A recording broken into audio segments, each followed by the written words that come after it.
2023년도 2022년도 너무 힘들었던 바이오 시장 흐름을 볼 수 있었는데요. 금년도에는 완전히 바뀔 것 같습니다. 가장 금리에 타격을 받았던 바이오가 2024년도에는 가장 수혜를 받을 것이다, 이렇게 생각을 합니다.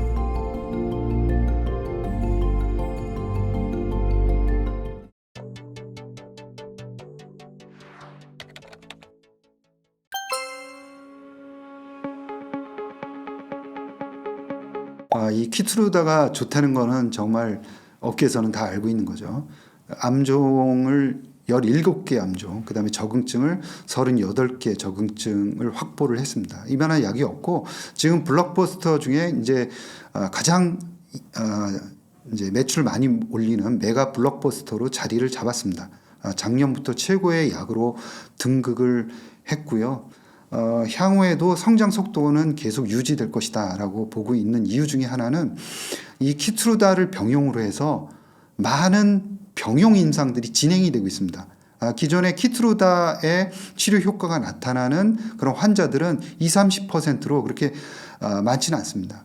그러니까 훌륭한 치료제이긴 하지만 듣는 환자는 10명 중에 2-3명밖에 안 된다. 그러니 나머지 환자들은 치료제가 없는 거죠. 그래서 이 환자들을 치료하기 위해서 키트루다와 자기네들이 개발하고 있는 약물들을 한꺼번에 병용을 해서 임상을 진행하는 그런 임상들이 지금 굉장히 많이 진행이 되고 있습니다. 따라서 그 치료 효과를 나타내는 약물들이 속속들이 나오면서 나머지 7명, 치료가 되지 않았던 7명의 환자들을 계속 치료하는 쪽으로 굉장히 확산될 것 같고요. 그 다음에 암종도 계속 확산이 되면서 시장은 커져갈 것이다. 최근에 그 매출을 올리는 거 보면 원화로 환산해서 한 8조 원 정도, 분기 8조 원대로 올리거든요.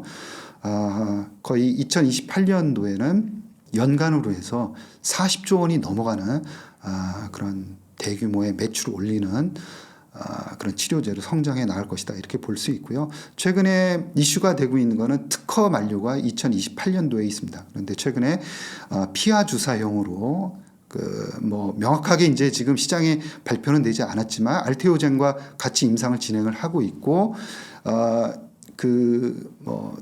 이제 특허로 인정을 받느냐 어떠냐 이런 논쟁들이 많습니다. 그러나 그게 중요한 게 아니라 지금 정맥 주사형의 환자들을 피하 주사형으로 자연스럽게 수농도를 옮겨가게 되면은 거의 그 시장은 자연스럽게 옮겨간다, 이렇게 볼 수 있는 거거든요. 따라서 실질적인 특허 연장 효과를 우리가 기대해 볼 수 있는 거죠. 그래서 그런 점들까지 전체적으로 감안한다 그러면 경쟁력은 여전히 살아있고 시장은 확대되고 있다, 이렇게 평가할 수 있을 것 같습니다.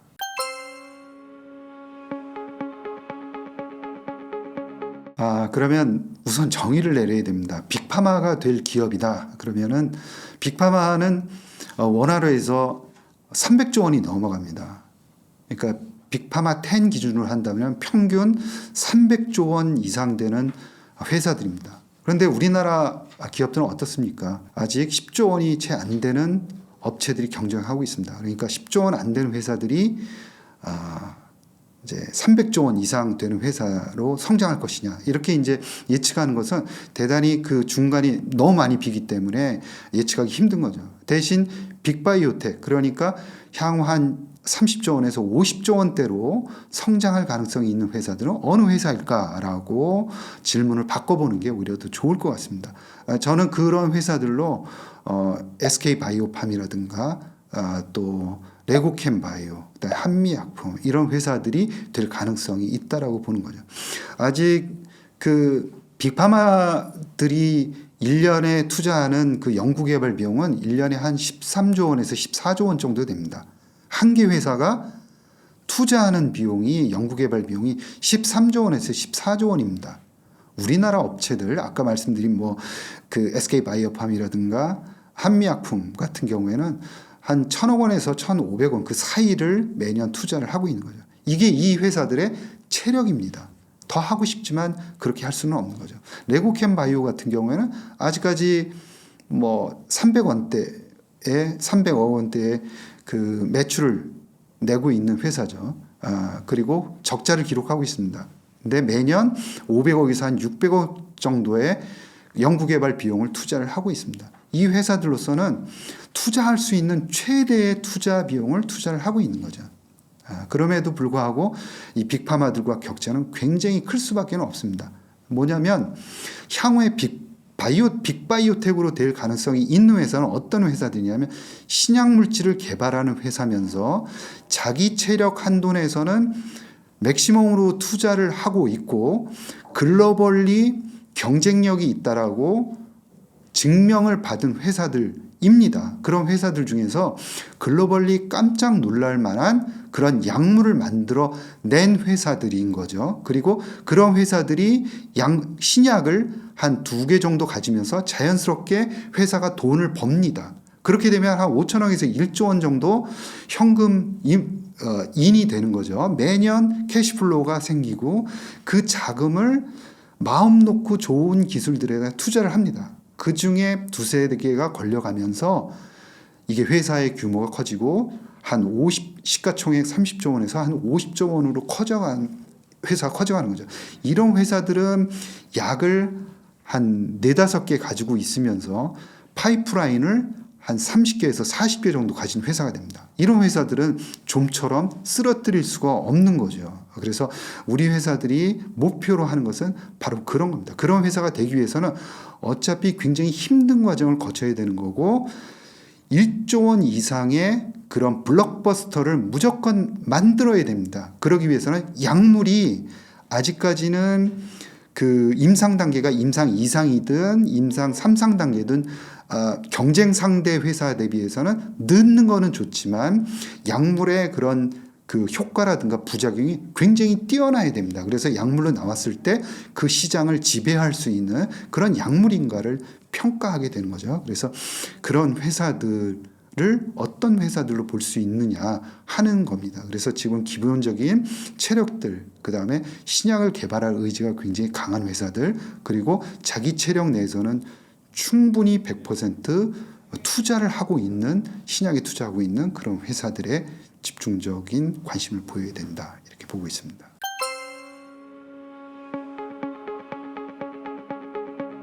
지금 바이오시밀러 관련한 말씀을 드리면서 좀 업계 전체적인 분위기 이런 거를 좀 이해를 시켜드리겠습니다.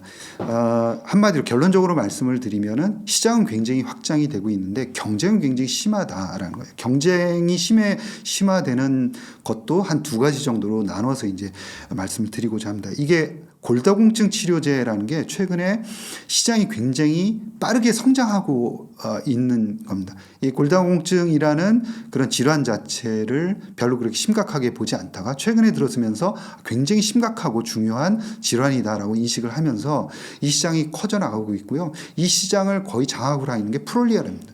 이 프롤리아는 거의 4.6조 원 정도의 시장을 4조 6천억 정도의 시장을 형성하고 있는 그런 걸출한 이제 약물인데요. 이게 이제 2025년도에 특허가 만료가 됩니다. 이 암제네 물질이 특허가 만료가 되다 보니까 너나 할 것 없이 이 바이오 시밀러 개발하는 회사들은 뛰어드는 거죠.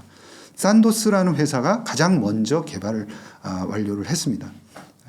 그리고 뭐 삼성이라든가 아니면 셀트리온 같은 경우도 이번에 이제 국내와 또 미국에서 품목 허가를 신청을 했는 거죠. 그래서 지금 개발 속도들이 다 비슷하기 때문에 같은 시기에 이제 출시할 가능성이 대단히 높다라는 거고요.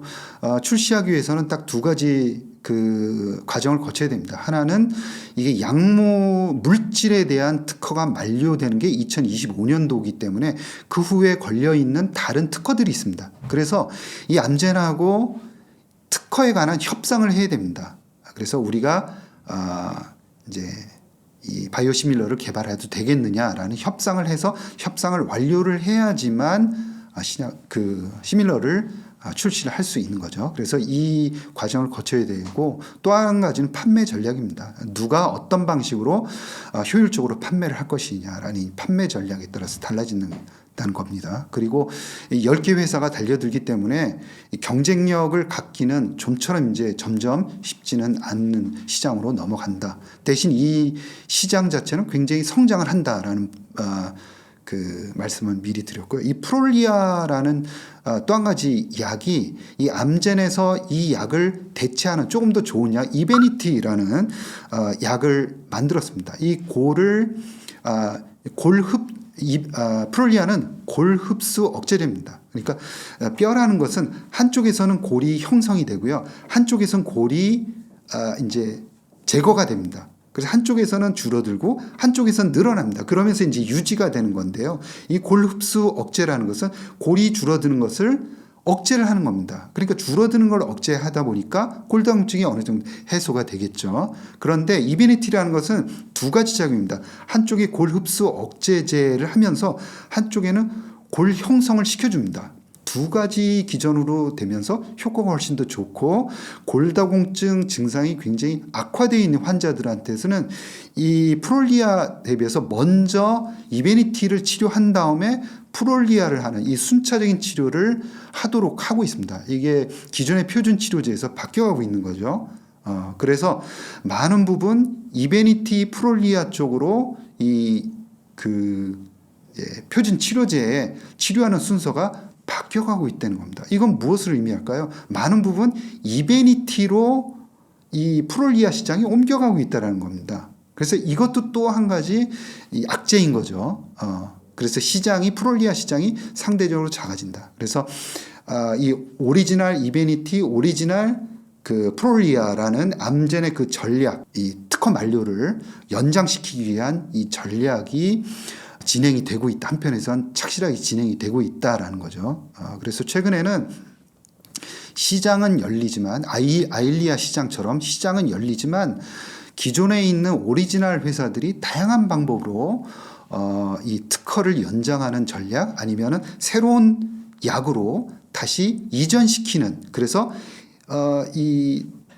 그 바이오시밀러 시장이 열리기는 하지만 시장 자체가 줄어드는 그런 상황이 도래가 많이 되고 있다라는 생각을 합니다. 그래서 시장 크기와 또 경쟁 상황 이런 걸 고려를 해서 이제 바이오시밀러 시장도 향후 그 규모라든가 또 그 기업에서 얘기하는 그 예측 이런 것들을 다시 한번 곱씹어볼 필요가 있지 않나 이렇게 생각을 합니다. 그 2023년도 2022년도 2개년도에 너무 힘들었던 바이오 시장 흐름을 볼 수 있었는데요.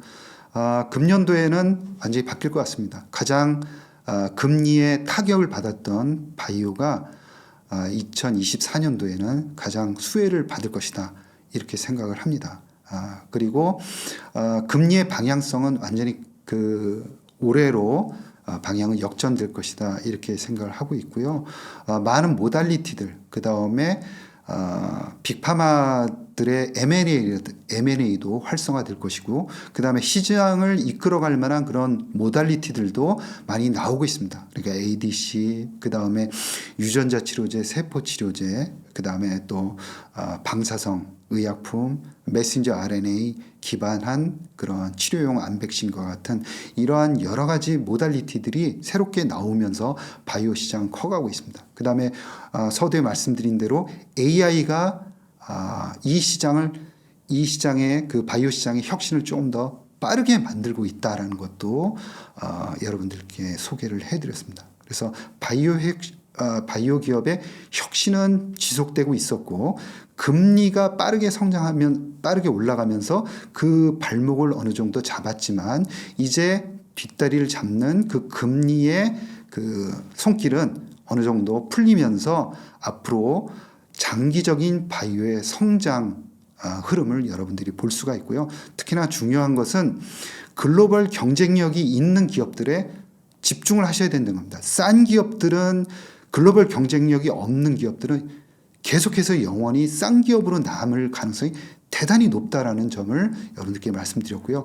비싼 기업들이 더 비싸 보이지만 훨씬 더 여러분들이 상상하지도 못한 그런 가격의 빅바이오텍으로 성장할 가능성들이 있기 때문에 경쟁력을 갖춘 회사들이 과연 어떤 회사들이냐라는 시각으로 이 바이오 공부를 해보시면 훨씬 더 좋을 것 같습니다. 여러분 경청해 주셔서 감사합니다.